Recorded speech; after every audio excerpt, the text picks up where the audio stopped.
Hello my dear students, welcome back to another video. In this video I will explain about future indefinite tense. Future indefinite tense की पहचान क्या होती है और कैसे हम फ्यूचर इंडेफिनिट टेंस के सेंटेंस को पहचानेंगे कि ये फ्यूचर इंडेफिनिट का सेंटेंस है और कैसे हम उसको इंग्लिश में ट्रांसलेट करेंगे, इंग्लिश में कैसे ट्रांसलेट करेंगे। और बहुत ही इजी तरीके से आज मैं इस वीडियो में आपको बताऊंगा कि हम फ्यूचर इंडेफिनिट के सेंटेंस को इंग्लिश में कैसे ट्रांसलेट करते हैं। तो उसके लिए सबसे पहले आपको पहचान याद होनी चाहिए कि फ्यूचर इंडेफिनिट टेंस की पहचान क्या होती है। जब भी फ्यूचर इंडेफिनिट का सेंटेंस अगर आपको देंगे तो उसके वाक्य के अंत में क्या होगा, होगा, होगी, व होंगे। क्या होगा, होगा, होगी, व होंगे। इस टेंस के वाक्य के अंत में होगा, होगी, व होंगे आदि शब्द आते हैं, मतलब गा गी गे। लास्ट में होगा हो या कुछ भी हो, गा गी गे आदि शब्द आते हैं। वो कौन सा टेंस कहलाता है? वो फ्यूचर इंडेफिनिट टेंस कहलाता है। ठीक है, क्या होती है इसकी पहचान? हिंदी वाक्य के अंत में जब भी होगा, होगी, होगे या गा गी गे आदि शब्द आते हैं तो वो कौन सा टेंस होता है? वो फ्यूचर इंडेफिनिट टेंस होता है माय डियर स्टूडेंट्स। तो इसके लिए फ्यूचर इंडेफिनिट टेंस के जब सेंटेंस को हम इंग्लिश में ट्रांसलेट करते हैं तो उसके लिए स्ट्रक्चर रहता है कि किस स्ट्रक्चर के अकॉर्डिंग हम सेंटेंस को फ्यूचर इंडेफिनिट में ट्रांसलेट करते हैं। उसके लिए क्या रूल्स होता है, जैसे कि हिंदी वाले सेंटेंस को हम इंग्लिश में ट्रांसलेट करते हैं तो उसके लिए रूल्स फॉलो होते हैं। उसकी हेल्पिंग वर्ब होती है, उसमें वर्ब कुछ फॉर्म यूज़ होते हैं, वो हम देखेंगे इसमें। जब भी हम सेंटेंस को अफर्मेटिव में चेंज करेंगे, मतलब जब भी अगर अपन फ्यूचर इंडेफिनिट के सेंटेंस को सिंपल सेंटेंस, साधारण, मतलब साधारण सकारात्मक वाक्य बनाएंगे तो उसमें क्या होगा, सबसे पहले सब्जेक्ट आएगा, फिर विल शेल हेल्पिंग वर्ब आएगी। ठीक है, अब तो अगर आप सभी सब्जेक्ट साथ विल हेल्पिंग वर्ब का यूज़ करना चाहो तो कर सकते हो, या फिर फर्स्ट पर्सन आई और वी, आई एन में वी एन हम के साथ अगर आप सेल का यूज़ करना चाहो तो वो आप कर सकते हो। एज योर चॉइस है। अगर आप चाहो तो सभी सब्जेक्ट साथ विल का यूज़ कर सकते हो, अगर आप चाहो तो आई और वी के साथ शेल, बाकी सभी सब्जेक्ट साथ विल का यूज़ कर सकते हो। ठीक है, तो सबसे पहले जब अपन सिंपल सेंटेंस बनाते हैं तो उसका स्ट्रक्चर क्या होता है? उसका स्ट्रक्चर होता है सब्जेक्ट आता है, फिर विल शेल आता है, फिर वर्ब की फर्स्ट फॉर्म, विल शेल के साथ वर्ब की फर्स्ट फॉर्म आती है। ठीक है, ये विल शेल क्या है, ये मॉडल में भी यूज़ करते हैं अपन। ठीक है, मॉडल भी एक्सिलरी वर्ब है, subject plus will shell plus verb की फर्स्ट फॉर्म प्लस ऑब्जेक्ट। ये अपना जब भी अपन सिंपल सेंटेंस बनाएंगे उसका स्ट्रक्चर है।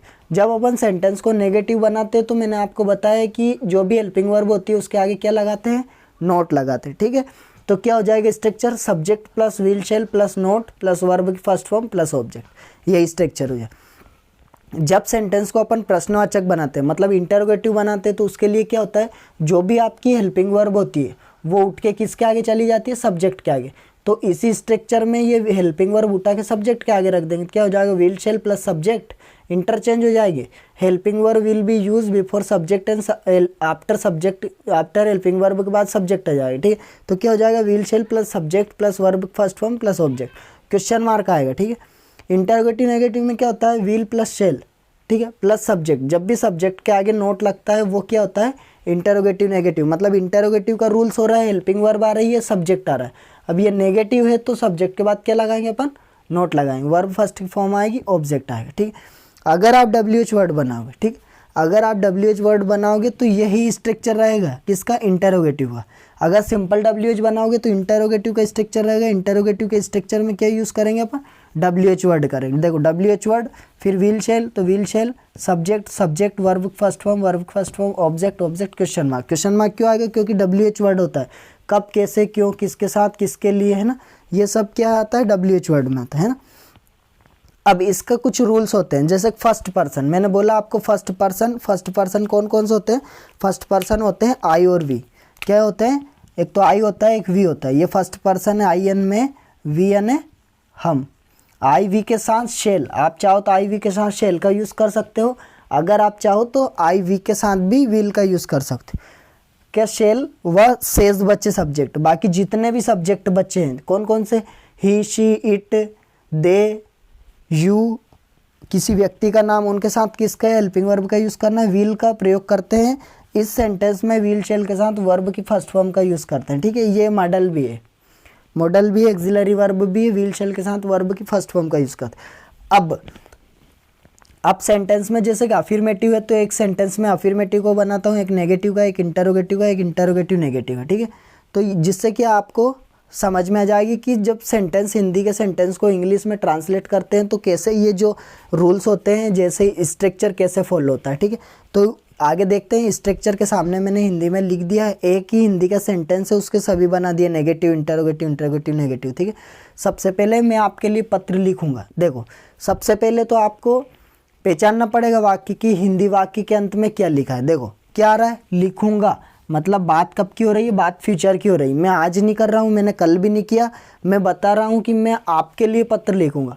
कब लिखूंगा, या तो कल लिखूंगा, 2 दिन बाद लिखूंगा, 5 दिन बाद लिखूंगा, ठीक है, 1 महीने बाद लिखूंगा, लेकिन मैं लिखूंगा।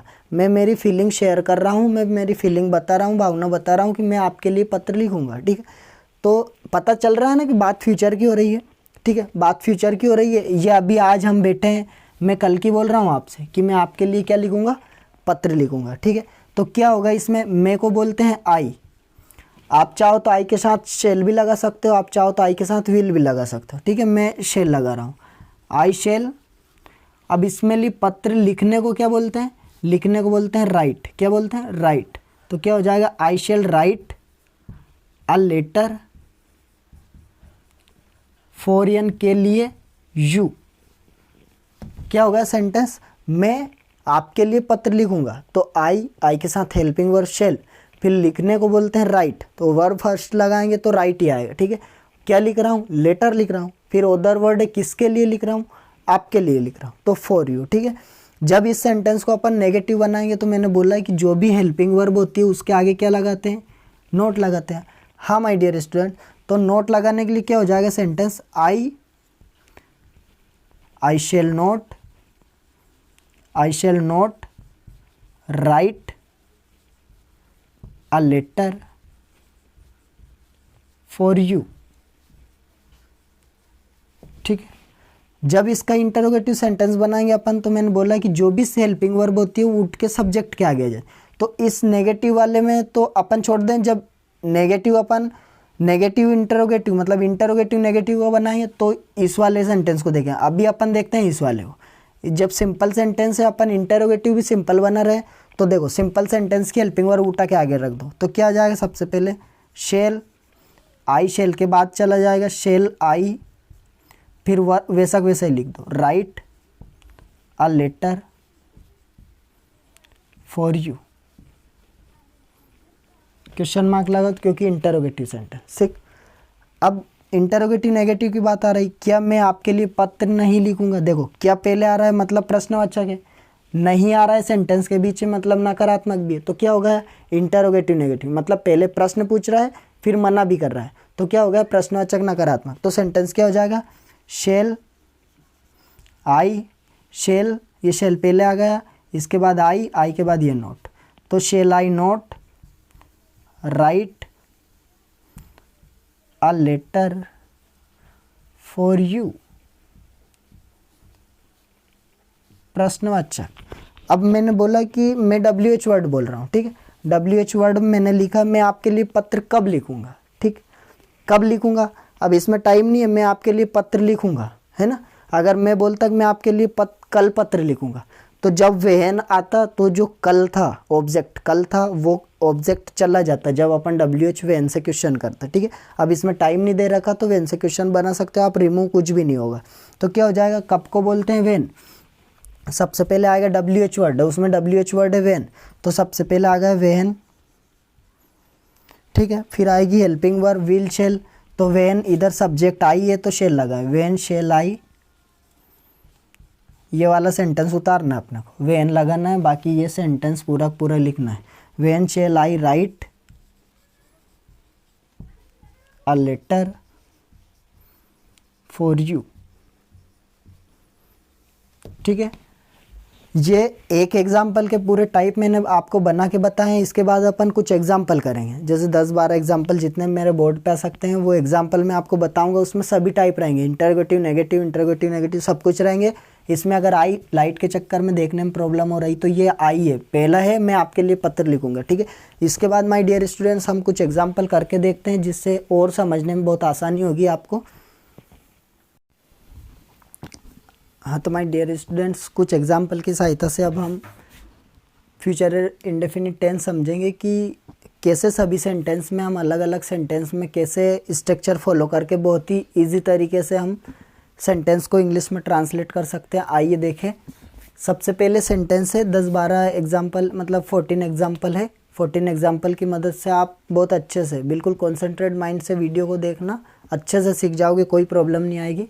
फर्स्ट एग्जाम्पल है मैं कल वहाँ जाऊँगा। ठीक है, देखो वाक्य के अंत में क्या आ रहा है, जाऊँगा, मतलब गा आ रहा है। ठीक, आई की बात हो रही है, मैंने बोला आई के साथ आप चाहो तो विल का यूज़ कर सकते हो, शेल का यूज़ कर सकते हो, आपकी इच्छा है वो। तो क्या हो जाएगा, आई शेल, वर्ब फर्स्ट आएगी, वर्ब फर्स्ट जाने को गो बोलते हैं, है ना। तो I shall go there, there होता है वहाँ पर, कब जाऊँगा, टुमारो, मतलब कल की बात हो रही है, तो फ्यूचर की बात करेंगे तो आने वाले कल की बात होगी। ठीक है ना। तो जो आज चल रहा है उसको टुडे बोलते हैं, कल जो बीत गया उसको यस्टरडे बोलते हैं, और जो कल आने वाला है उसको बोलते हैं टुमारो। ठीक है। सेकंड सेंटेंस है हम आपका इंतज़ार करेंगे। ठीक, हम आपका इंतज़ार करेंगे, प्लूरल सब्जेक्ट है और इंतज़ार करेंगे। ठीक, करेंगे आ रहा है, हम है वी फर्स्ट पर्सन है, आई वी के साथ शेल का यूज़ करते हैं। आई शेल मतलब वी शेल वेट क्या होती है, वर्ब, है ना। We shall wait for you, है ना। We shall wait for you, हम आपका इंतज़ार करेंगे या आपके लिए इंतज़ार करेंगे। ठीक, थर्ड नंबर का है वे लोग क्रिकेट नहीं खेलेंगे। नेगेटिव सेंटेंस है, नहीं लग रहा है, वे लोग मतलब दिस पीपल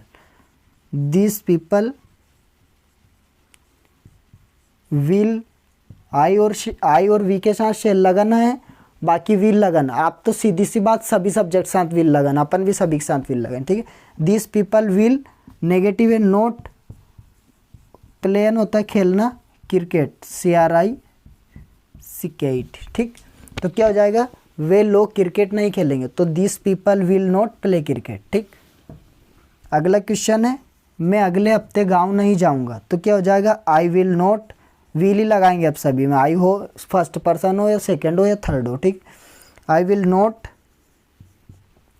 जाऊंगा को बोलते हैं गो, आई विल नॉट गो, कहाँ पर, गांव, है ना। मैं अगले हफ्ते गांव नहीं जाऊंगा, I will not go to village next week, अगले हफ्ते, है ना, आने वाला हफ्ता है नेक्स्ट वीक। ठीक है। अगला क्वेश्चन है क्या मैं तुमसे कभी बात नहीं करूँगा, तो क्या हो जाएगा, मैं है तो मैं के साथ भी विल लगाएं, will I not, interrogative negative है, ये क्या इंटरोगेटिव, ये नहीं नेगेटिव, मतलब विल आई नॉट, है ना। I will I not never talk to you,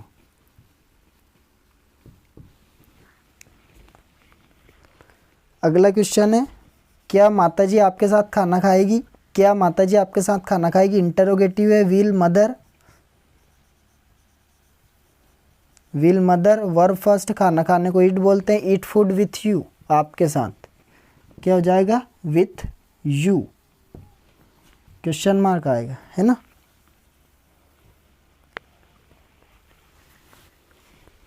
Ravi छत पर पतंग कब उड़ाएगा, कब आ रहा है, कब यन वेन होता है, मतलब WH वर्ड है, तो वेन विल रवि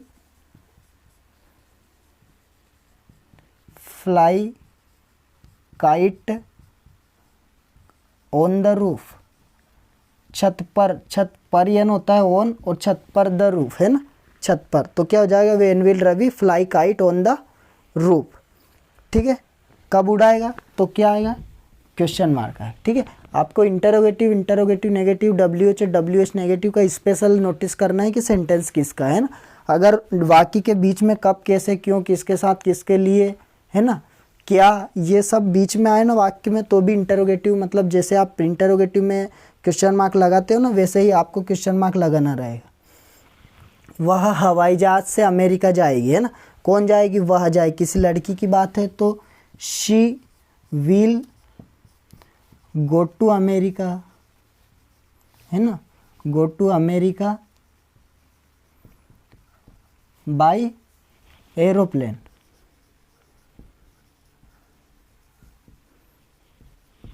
है ना, वह कहाँ से जाएगी, बाई यानी के द्वारा होता है ना, तो क्या हो जाएगा, she will go to America by aeroplane, वह अमेरिका हवाई जहाज के माध्यम से जाएगी या वह हवाई जहाज से अमेरिका जाएगी। ठीक है, अगला क्वेश्चन देखते हैं अपन, हम कल उसका जन्मदिन मनाएंगे। ठीक है, तो हमारी बात हो रही फर्स्ट पर्सन है, तो वी के साथ भी अपन शेल लगा सकते हैं, विल लगा सकते हैं, तो वी विल, है ना, मनाएंगे, वी विल सेलिब्रेट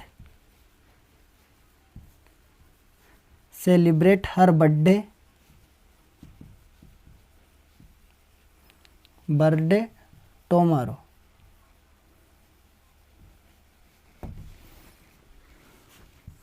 अगला क्वेश्चन है, वे ताजमहल देखने नहीं जाएंगे, नेगेटिव सेंटेंस है, तो क्या हो जाएगा, दे एन होता है वे, दे विल नॉट, दे के साथ विल लगेगा, विल के बाद नोट लगेगा क्योंकि सेंटेंस नेगेटिव है, दे विल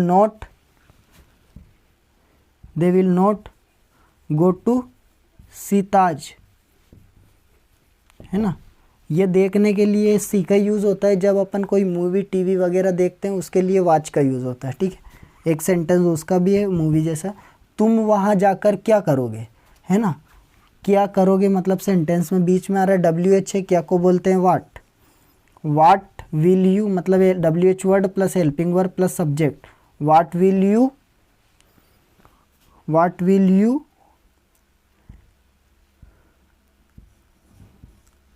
डू देयर, ये आप लगा सकते हो, what will you go to do there, है ना, वहाँ जाकर क्या करोगे।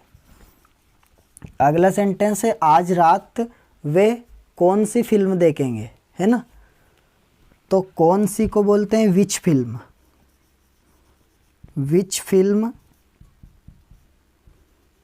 विल, है ना, WH word helping verb plus subject, which film will they watch, film देखने को बोलते हैं वॉच, और आज रात तो टू नाइट, दिन को बोलते हैं टू डे, रात को बोलते हैं नाइट, है ना, तो क्या हो जाएगा, which film will they watch tonight, वो आज कौन सी मूवी देखेंगे। ये कुछ एग्जाम्पल है, इसकी मदद से हम फ्यूचर इंडेफिनिट टेंस को समझें, और आप जितने एग्जाम्पल आप खुद से कर सकते हो तो और आपके लिए अच्छा रहेगा, क्योंकि जितनी प्रैक्टिस करोगे तो आप उतना ही आपके माइंड में बिल्कुल फिक्स हो जाएगा कि हाँ सेंटेंस की पहचान ये है, तो इसकी हेल्पिंग वर्ब विल शेल है, और वो हेल्पिंग वर्ब विल शेल है तो वर्ब फर्स्ट लगेगी। ठीक है, सब्जेक्ट कौन सा है, किसके साथ कौन सी हेल्पिंग वर्ब रखनी है, ये भूल जाना, सभी सब्जेक्ट साथ विल हेल्पिंग वर्ब का यूज़ करना है। ठीक है, वो मैंने बता दिया आपको कि ऐसा रूल्स होता है कि फर्स्ट पर्सन के साथ सेल का यूज़ करते हैं। ठीक है, आपको याद होना चाहिए, कभी फिलिंग इन द ब्लैंक्स में बाय द वे पूछ ले,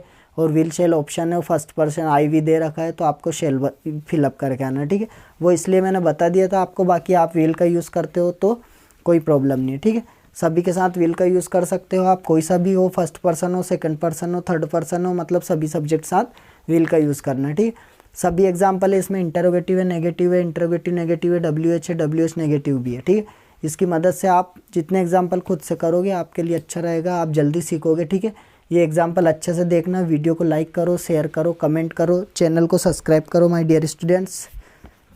थैंक यू।